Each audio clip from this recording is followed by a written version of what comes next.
Hi Year 11, so this is what you can use your flashcard sets for. This is an example and I'm talking you through for if you're struggling for ideas, but it would be much better if you did this completely independently and came up with your own ideas. The important things are maybe the headers on the front of each colour. So the first colour that you've got in your pack, it might be different to mine, but the first colour is going to be for language paper 1. I think the first page is really important for you all to have. So the paper's called Explorations in Creative Reading and Writing. It's a 1 hour 45-minute exam. I put that on just so you've got that as a reminder. You know, section A, you've got one literary text that's fiction to read, and section B, you've got a descriptive or narrative piece to write.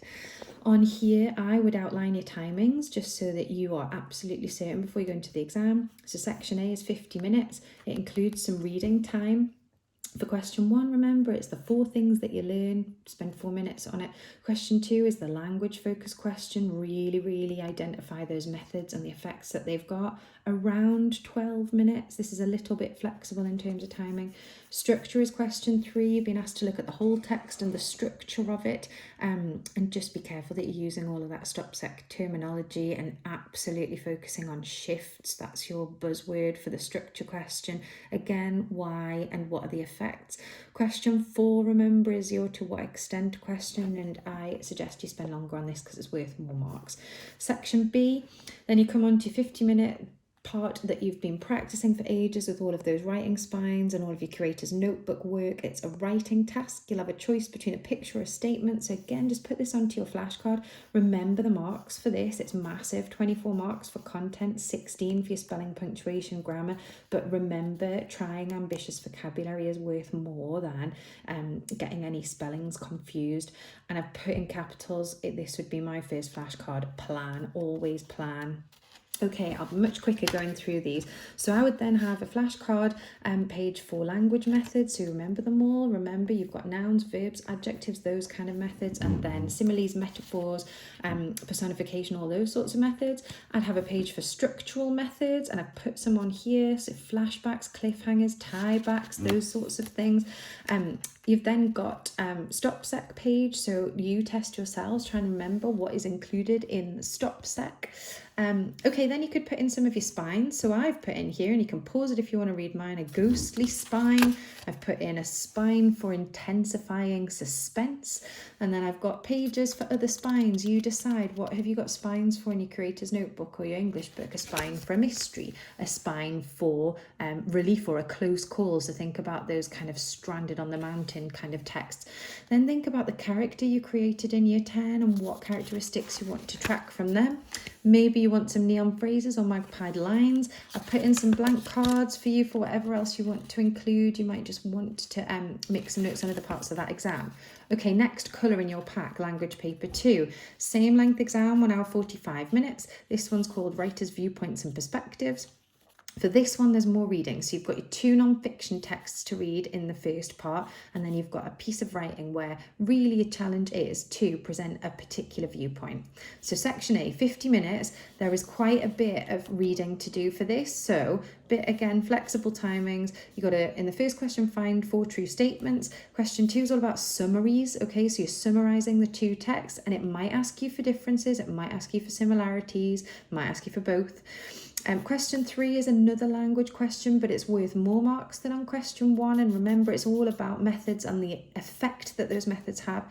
Question 4 is your comparison, and I would leave yourselves plenty of time for that one because you are comparing the 2 texts for the writer's different perspectives. In section B, about 45 to 50 minutes on this, and remember, it is key to plan. You're writing your own perspective on a theme that comes out of section A. Plan it. It could be a letter, a speech, an article, or an essay. So your flashcards will reflect all the work you've done on that. So I put language methods in again. Question 4, I put in a special card because that is worth so many marks, and the things that I would want to remember to do for question 4. I put in the argue-dar. Remember Mrs. Lily's argue-dar and those techniques you would use if you're writing to argue and if you're writing to persuade. You've got maybe a card for question 5, planning. Make sure you are clear at the beginning about your viewpoint, that you've got 3 brilliant, really developed arguments. And remember, it's about depth to those arguments and being able to bring in maybe other people might say, some people might argue, and completely dashing those oppositions. Maybe try and think about sources that would build your arguments, language methods and structural techniques that are going to be effective in your piece, and then conclude. Maybe then you might want a flashcard for how you write a speech and kind of how you might structure that, flashcard for how you structure a letter and where you indicate that you're aware of that form, flashcard maybe for writing an article. Again, I've put some spare pages in for you to use as you want. The third colour should be literature paper 1. Okay, lit paper 1, an hour and 45 minutes again. You get a Macbeth extract, okay? So it's the extract and then whole play question. Spend 5 to 10 minutes planning. Plan for what you're going to use from the extract and how you're going to link to the rest of the play, and maybe some quotations you're going to use. 45 to 50 minutes to write it up. Exactly the same sort of planning structure for Jekyll and Hyde and timings. So it's an extract and then the whole novel. 5 to 10 minutes on a plan, 45 minutes to 50 minutes to write it up. Any spare time you've got at the end, proofread, upskill your ideas and vocab. It doesn't matter if you've got little asterisks with numbers, okay?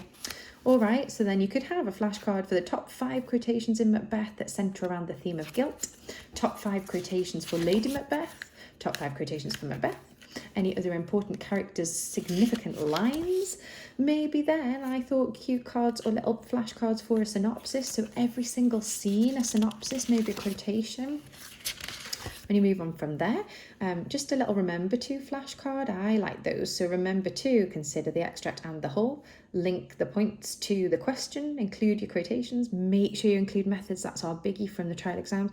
Link to the audience and what their perception would have been. And most importantly for Macbeth, link to Shakespeare and what he was using all of this to try to say about society and the time.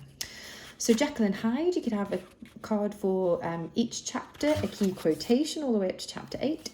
Stevenson's key ideas when he was writing this. Okay, duality of man, the idea of people's fears of science and fear of what it meant to be this human with kind of all of this capacity for evil, basically. So key ideas from Stevenson, and I've done the remember to again, same as for Macbeth.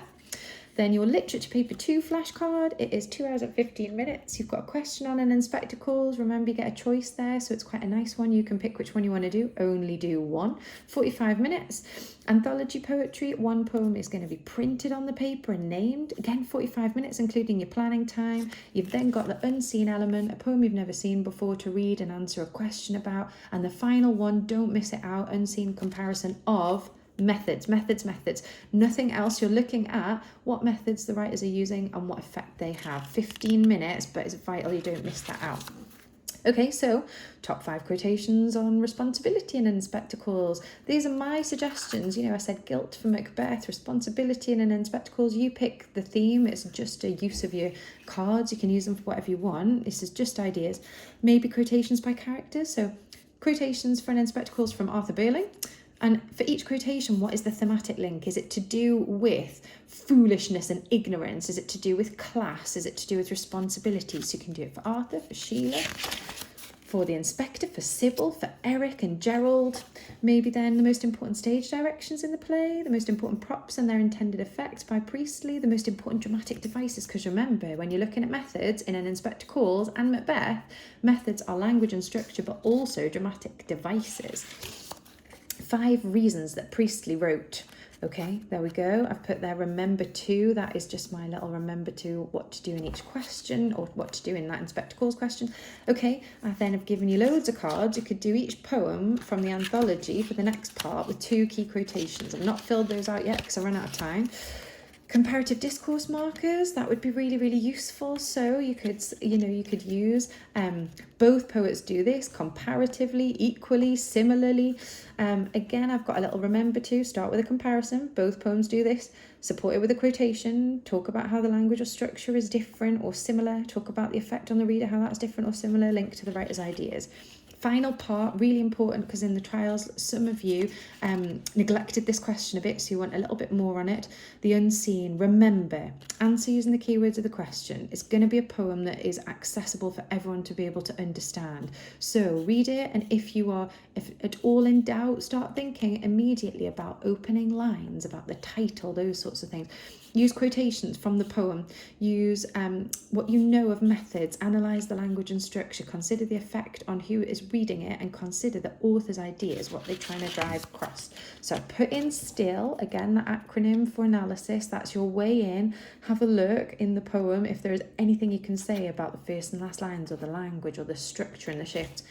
Final question, massively important, lead with methods. You don't need to consider much else. Lead with methods. Both writers use vivid imagery. However, the writer in poem A uses metaphors, and here's the example and here's the effect on the reader, whereas the writer uses imagery but uses deliberate personification or deliberate use of the senses, okay? So lead with methods and then consider their effects, and that is it for the unseen comparison. But don't miss that question, because it's the difference between definitely at least a grade and the next. There are spare cards in the pack. You don't have to use exactly what I have there, but if you're struggling, go for it. Use exactly what I've said, and it'll give you a really good set of cards that you can use before every time you attempt a question, and the week before, the night before, the morning of the actual exam. Okay, thank you.